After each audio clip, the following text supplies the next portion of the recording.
Assalamualaikum warahmatullahi wabarakatuh. Selamat siang Ibu Rini yang kami hormati. Pada siang hari ini, kelompok kami yaitu kelompok 10 akan mempresentasikan hasil PPT kami terkait morfologi batang. Sebelumnya, izinkan kami memperkenalkan diri. Perkenalkan dengan saya sendiri Gabriela Palma Aprilia dengan NIM akhir 049. Dengan saya Sofin Rahmasari dengan digit NIM terakhir 053. Dan saya Nabila Utiwardani dengan digit NIM terakhir 072. Baik, pada PPT kali ini subtopik pembahasan yang akan kami bahas yaitu yang pertama ada pendahuluan morfologi batang yang terdiri dari pengertian, sifat, fungsi, dan jenis. Lalu ada ciri-ciri perbatangan dikotomi, lalu perbedaan percabangan dikotomi sejati dan semu, lalu variasi percabangan dikotomi cruciate dan flagellat, lalu teori telom dan perkembangan mikrofil, lalu ada teori telom dan perkembangan megafil, lalu perbedaan perkembangan batang dikotil dengan monokotil, bentuk batang dan kaitannya dengan fungsi, lalu berbagai modifikasi batang dan cabang, dan yang terakhir, manfaat modifikasi batang bagi tumbuhan dan manusia. Baik, jadi kita masuk kepada apa sih itu batang? Jadi batang itu merupakan bagian tumbuhan yang berada di atas tanah dan fungsinya itu sebagai penopang serta penghubung antar akar dan daun.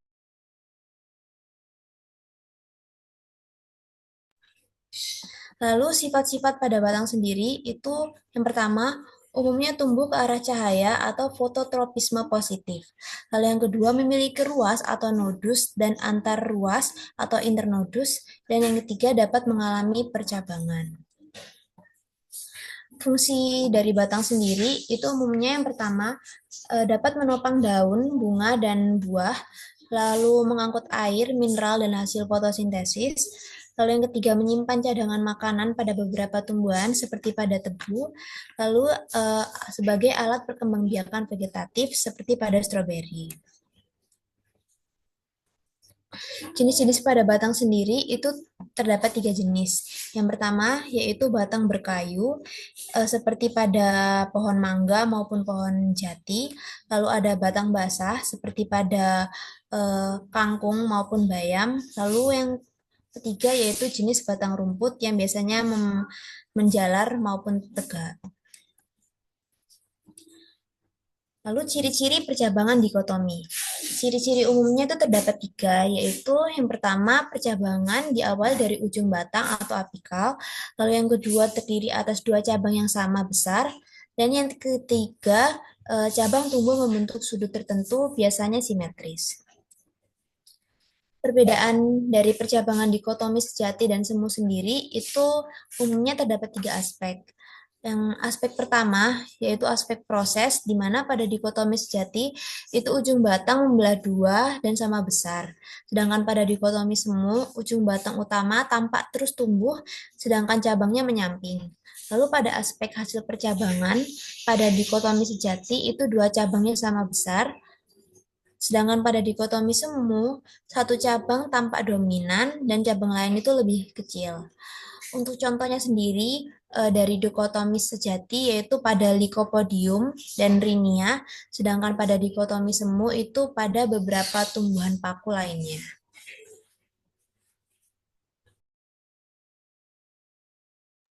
Baik, untuk selanjutnya yaitu terkait dengan percabangan dikotomi. Jadi apa sih yang dimaksud dari percabangan dikotomi itu? Percabangan dikotomi itu adalah tipe percabangan tumbuhan di mana satu cabang membelah diri menjadi 2 cabang yang ukurannya relatif sama besar. Nah, percabangan ini itu bersifat membagi atau forking sehingga sering disebut sebagai percabangan membelah 2. Percabangan dikotomi ini biasanya contohnya dijumpai pada tumbuhan paku atau pteridophyta, lumut atau bryophyta, dan juga beberapa alga. Namun, bentuk variasinya itu dapat berbeda-beda masing-masing tumbuhan. Untuk variasi dari percabangan dikotomi sendiri ada 2. Yang pertama yaitu dikotomi cruciate atau cruciate dikotomi, dan juga dikotomi flagellat atau flagellat dikotomi. Next. Selanjutnya pembahasan terkait 2 bentuk percabangan dari dikotomi. Yang pertama dikotomi cruciate. Dikotomi krusiatnya adalah bentuk percabangan dikotomi di mana sumbu utama membelah menjadi dua cabang yang terletak tegak lurus dengan arah percabangan sebelumnya. Ciri-cirinya terjadi secara bergantian atau selang-seling. Setiap percabangan berikutnya akan menyilang dengan percabangan sebelumnya, sehingga banyak orang yang menyebut percabangan ini itu bentuknya seperti salib bila dilihat dari atas. Kemudian untuk contohnya yaitu tumbuhan Lycopodium atau sejenis paku kawat. Untuk fungsi dari adaptasi bentuk dikotomi krusiat ini adalah pola menyilang. Hal ini memungkinkan tumbuhan menyebarkan cabang secara merata ke segala arah untuk efisiensi penangkapan cahaya. Untuk bentuk variasi kedua yaitu dikotomi flabelet. Dikotomi flabelet ini adalah bentuk percabangan di mana sumbu utama itu membelah menjadi dua cabang yang tetap mengikuti arah yang sama, tetapi tidak berbentuk menyilang, sehingga cabang-cabangnya itu tersusun dalam suatu bidang. Ciri-cirinya sendiri, yang pertama, cabang yang terbentuk berada pada satu arah ataupun bidang yang datar. Dan yang kedua, membentuk pola seperti kipas atau daun semanggi. Dan yang ketiga, percabangan terlihat lebih rapat di bagian ujung. Untuk contohnya sendiri itu adalah paku adiantum atau suplir dan beberapa jenis alga lainnya. Fungsi adaptasi dari dikotomi flagelet ini adalah susunannya itu menyerupai kipas. Fungsinya adalah untuk memaksimalkan luas permukaan fotosintesis. Selanjutnya yaitu teori telom. Teori telom ini diperkenalkan oleh Walter Zimmermann pada tahun 1930-an. Memungkinkan teori telom menjelaskan bahwasannya organ tumbuhan itu berevolusi dari struktur yang sederhana yang disebut dengan telom. Telom sendiri itu adalah ujung percabangan dikotomi atau cabang terminal pada tumbuhan purba, contohnya pada Rinia. Nah, teori telom ini menjelaskan bahwa semua organ tumbuhan berpembuluh seperti akar, batang, maupun daun itu berevolusi dari struktur sederhana berupa telom, yaitu ujung percabangan dikotomi. Nah, untuk telom ini sendiri itu prosesnya ada 5, menurut Walter Zimmermann. Yang pertama ada overtopping, planation, webbing, syngenesis, dan juga reduction. Telom ini berkembang menjadi organ yang lebih kompleks, termasuk selanjutnya nanti akan berkembang menjadi mikrofil dan juga megafil. Next. Evolusi pembentukan organ kompleks dari telom menurut penelitinya yang pertama yaitu overtopping, di mana salah satu cabang tubuh lebih dominan daripada yang lainnya. Dan selanjutnya yaitu prenation, di mana cabang-cabang terletak pada satu bidang datar. Yang ketiga yaitu webbing atau jaringan mesofil tumbuhan di antara telom yang planar, membentuk permukaan daun. Kemudian syngenesis atau fusion, penggabungan beberapa telom menjadi struktur tunggal. Dan yang terakhir yaitu reduction atau penyederhanaan atau hilangnya cabang sehingga terbentuk organ yang lebih kecil. Next. Perkembangan mikrofil jika dikaitkan dengan teori telom.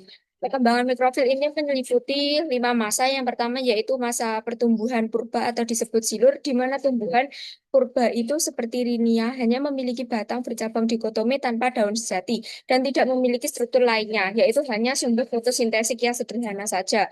Selanjutnya yaitu masa munculnya tonjolan kecil atau enasi, di mana pada beberapa tumbuhan batang itu mengembangkan tonjolan kecil berbentuk sisik di permukaan. Nah, tonjolan ini awalnya tidak memiliki jaringan pembuluh. Fungsi awalnya hanya memungkinkan untuk perluasan permukaan fotosintesis. Masa selanjutnya yaitu penetrasi jaringan pembuluh atau disebut juga dengan devon. Seiring perkembangan evolusi, satu berkas pembuluh dari batang itu mulai masuk ke tonjolan sehingga terbentuklah struktur sederhana yang berfungsi sebagai daun primitif dengan satu vena.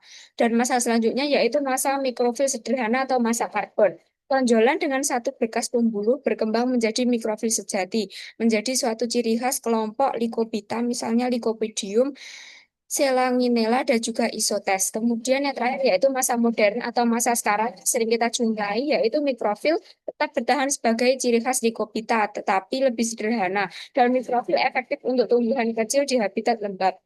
Next.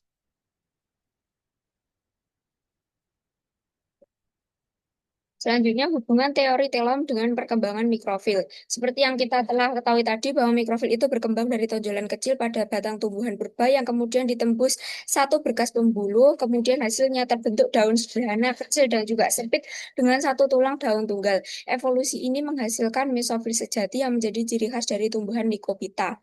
Nah, hubungannya itu apa dengan teori telom? Yaitu mikrofil secara tidak langsung dijelaskan oleh teori telom karena terbentuk dari tonjolan batang yang sederhana dan hanya ditembus tumbuh satu berkas pembuluh saja. Dengan demikian, teori Taylor lebih menjelaskan kepada evolusi megafil, sedangkan mikrofil dianggap hanya sebagai perkembangan secara independen saja. Next. Selanjutnya itu kita tinjau dari perkembangan megafil.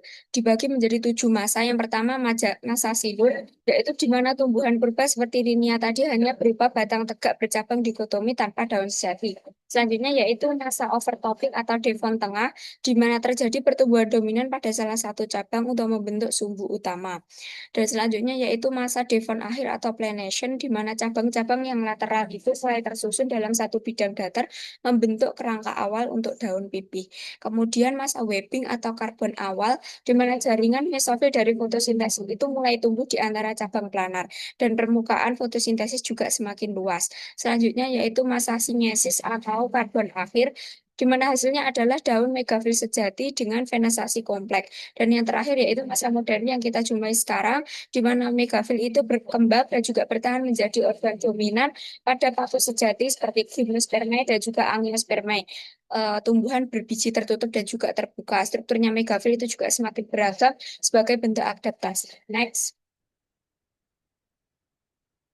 Selanjutnya yaitu hubungan antara teori Taylor dengan perkembangan mikrofil. Seperti yang sudah kita ketahui terkait dengan megafil, megafil itu adalah berkembang dari percabangan Taylor melalui proses overtopping, prenation, webbing, dan juga sinesis. Sehingga terbentuk daun lebar dengan banyak tulang dan juga bercabang yang menjadi ciri paku sejati, gimnosperma dan juga angiosperma. Sehingga jika kita kaji, teori Taylor itu mampu menjelaskan bahwa megafil itu terbentuk dari percabangan Taylor melalui proses overtopping, prenation, dan juga webbing, sehingga menghasilkan daun lebar dengan sistem tulang daun yang lebih kompleks.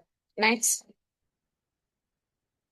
Perbedaan dari batang monokotil dan juga batang dikotil itu bisa kita lihat pada gambar tersebut, di mana dari lokasi birunya saja sudah berbeda.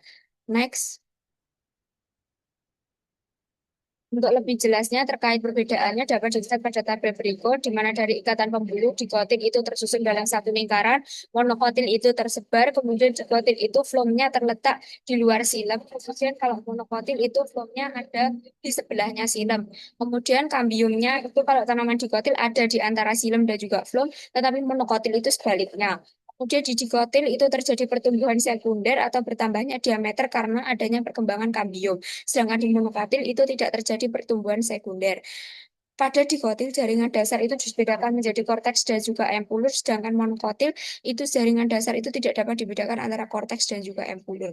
Pada dikotil tidak mempunyai sel-sel selundang, pembuluhnya yaitu sel-sel khusus yang membalut flem dan juga silang seperti pada daun. Sedangkan pada monokotil mempunyai sel-sel selundang pembuluh.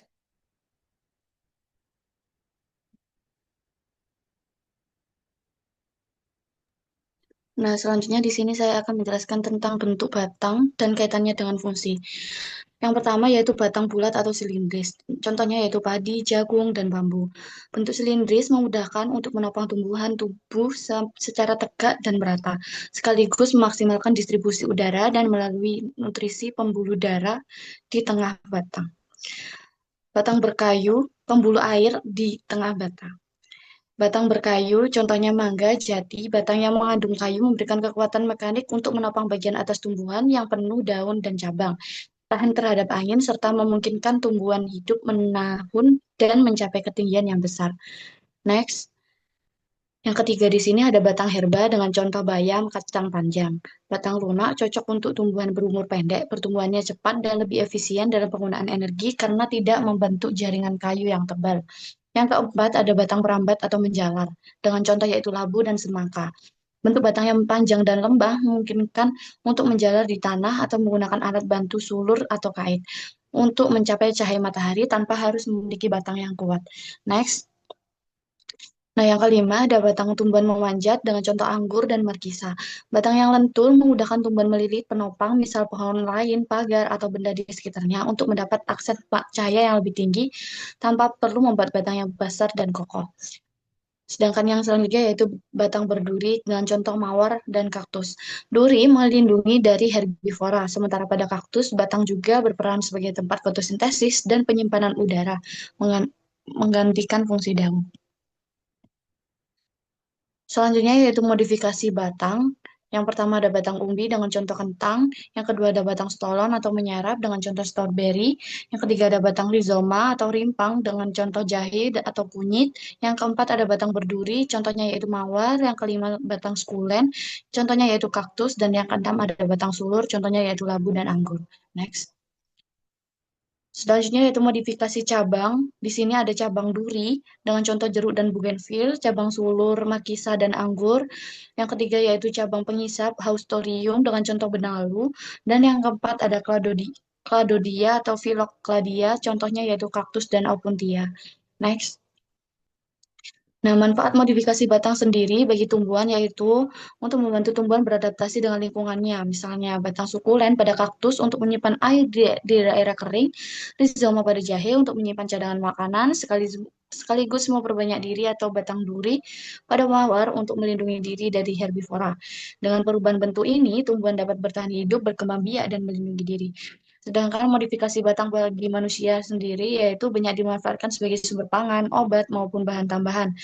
Contohnya yaitu kentang dan bawang sebagai sumber karbohidrat, jahe dan kunyit sebagai bahan obat tradisional maupun bumbu dapur, serta tebu yang batangnya dimodifikasi untuk menyimpan gula dan dimanfaatkan sebagai bahan baku gula maupun bioetanol. Next.